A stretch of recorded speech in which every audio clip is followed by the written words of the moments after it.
एक सवाल जो पिछले कुछ दिनों से लगातार मेरे स्टूडेंट मुझसे पूछ रहे हैं, और वो ये कि सर गेट एग्जाम की तैयारी करें या पीएसयू एग्जाम की तैयारी करें। और कुछ लोग पूछ रहे हैं कि गेट एग्जाम से पीएसयू सर हटते जा रहे हैं, तो क्या गेट की तैयारी करना सही होगा। तो आइए आज इस कंफ्यूजन को दूर करते हैं। सो दोस्तों, सबसे पहले हमें समझना होगा दोनों एग्जाम्स का पैटर्न।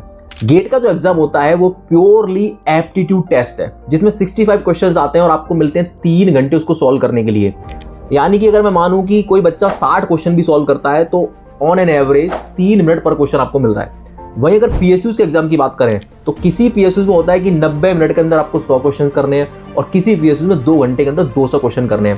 यानी देखा जाए तो दोनों एग्जाम का पैटर्न बिल्कुल अलग है। तो इसका मतलब शायद गेट की तैयारी और पीएसयू की तैयारी बिल्कुल अलग होती होगी। तो आइए एक बात पर गौर फरमाते हैं। इमेजिन करो एक बच्चा गेट की तैयारी करता है।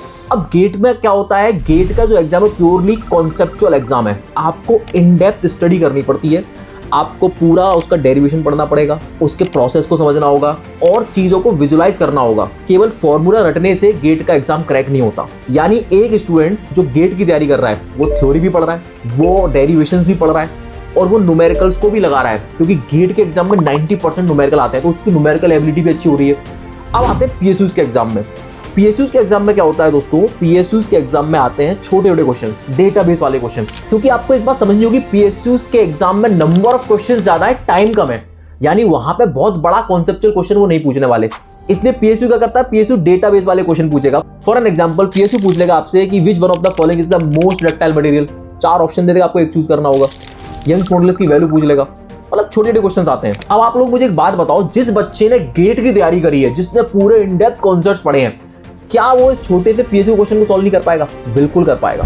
तो दोस्तों एक बात हमेशा याद रखो, जो बच्चा गेट की तैयारी करता है उसका पीएसयू वाला टेक्निकल पार्ट ऑटोमेटिकली तैयार हो जाता है। बट उस बच्चे को थोड़ा सा नॉन टेक्निकल पार्ट पढ़ना होता है, लाइक जीएस और रीजनिंग, और इवन क्वांटिटेटिव एप्टीट्यूड भी गेट की तैयारी से उसका तैयार हो जाता है।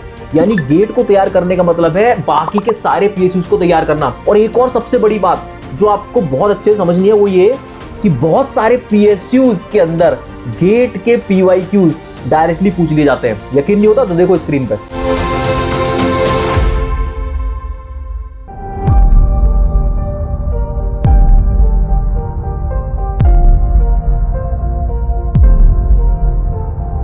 तो देखा आपने, गेट के एग्जाम के क्वेश्चन डायरेक्टली पीएसयू ने पूछे हुए हैं। यानी जो बच्चा गेट की तैयारी करता है वो इंडिया के 90% इंजीनियरिंग कॉम्पिटिटिव एग्जाम के लिए तैयार हो जाता है।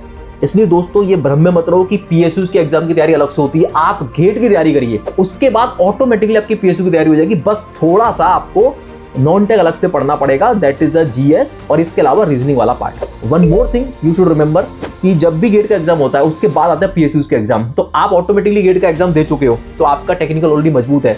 अब जो पीएसयू आएंगे वो अगले 3-4 महीने में आएंगे।